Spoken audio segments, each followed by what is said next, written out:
बच्चा सीखे।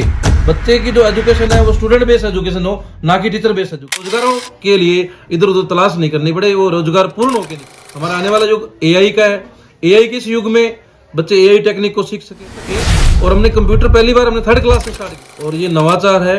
और मैं विश्वास दिलाता हूँ आपको, पहली टाइम उसमें विज्ञान क्लब स्थापित किया है, प्ले क्लब स्थापित किया है और कंप्यूटर क्लब स्थापित। सौर ऊर्जा कैसे बनती है, किस तरह हमारे ग्रह चलते हैं, किस तरह सूर्य के चारों ओर पृथ्वी घूमती है, सारी हमने जो हिंदी मीडियम का प्राइमरी विंग है गड़साना में फर्स्ट टाइम उसमें विज्ञान क्लब स्थापित किया है, प्ले क्लब स्थापित किया है और कंप्यूटर क्लब स्थापित किया है, ताकि बच्चों को खेल खेल के साथ शिक्षण विधियां सीखने का मौका मिले। प्रैक्टिकली बच्चों को साइंस में ये पता लगे कि क्या चीज़ फ्लास्क है, क्या ग्लास है, क्या टेस्ट ट्यूब है, ये सब चीज़ें सीखने को मिले।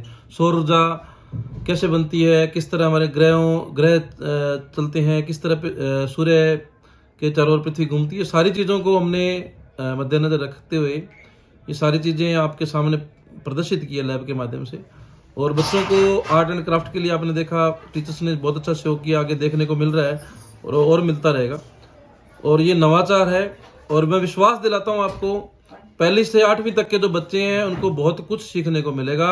हम पहली से 8वीं तक के बच्चों को लेकर आए हैं, ये चीज़ें लेके आए हैं ताकि ये बच्चे सीख सकें और आगे ज्ञान दे सकें। और हमने कंप्यूटर पहली बार हमने 3rd क्लास से स्टार्ट किया है ताकि छोटी क्लासों में बच्चों को कंप्यूटर का ज्ञान हो सके। हमारा आने वाला युग एआई का है। एआई के इस युग में बच्चे एआई टेक्निक को सीख सकें, बच्चों को हर चीज़ का ज्ञान हो, बच्चों को किताबी ज्ञान के साथ साथ व्यवहारिक ज्ञान हो, बच्चे समाज के हर ढांचे में परिपूर्ण होकर निकलें, ताकि उनको रोजगारों के लिए इधर उधर तलाश नहीं करनी पड़े, वो रोजगार पूर्ण होकर निकलें। जब बच्चा यहाँ से 12वीं करके निकले तो हर तरह से तैयार हो। सर एडमिशन ओपन हो चुके हैं, तमाम 1 वर्ष के अंदर क्या एक्टिविटीज जो है आपके स्कूल के द्वारा की जाएगी? मैं आपको कुछ नई एक्टिविटीज के बारे में बता रहा हूँ। नंबर 1 तो हमने प्राइमरी विंग जो हमारा 8वीं तक का हिंदी मीडियम का विंग है उसमें बाहर से स्टाफ को हायर किया, वो आ रहा है।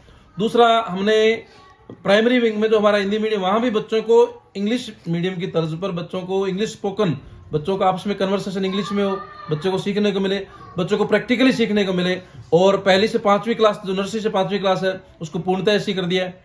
और ऐसी अनेक चीज़ें हैं जो हम लोग लेके आ रहे हैं। स्टाफ को हम बच्चों तक लाने का प्रयास कर रहे हैं। पहले तो बच्चा चल के स्टाफ के पास आता था, अब हम प्रयास कर रहे हैं कि स्टाफ चल के बच्चे के पास जाए, बच्चा सीखे। बच्चे की जो एजुकेशन है वो स्टूडेंट बेस्ड एजुकेशन हो, ना कि टीचर बेस्ड एजुकेशन हो। जैसे बच्चा चाहता है हम उसके अनुसार अपने आप को इम्प्लीमेंट करें और हम अपना नवाचार पेश करें। लोगों से क्या अपील करना चाहेंगे सर? लोगों से मेरा हाथ जोड़कर अपील है, निवेदन है कि आपने बड़ा सहयोग दिया मुझे 25 वर्षों में, और आगे भी इसी तरह अपना आशीर्वाद स्नेह बनाए रखें। मैं आपको पूर्ण विश्वास दिलाता हूं कि आपका बच्चा एक सुयोग्य, सुशिक्षित और एक संपूर्ण नागरिक बनकर इस विद्यालय से निकलेगा। श्री राम एजुकेशन ग्रुप का आपका वादा है और आगे भी हम इस वादे पर खरा उतरने का प्रयास करेंगे। इसका परिणति आपने देखी होगी कि अनेकों बच्चे हमारे राजकीय सेवा में डॉक्टर बन चुके हैं, इंजीनियर बन चुके हैं, अधिकारी पोस्टों पर हैं। ये सब बच्चों की मेहनत, स्कूल के स्टाफ का प्रयास है और उनके गार्जियन का विश्वास है। धन्यवाद।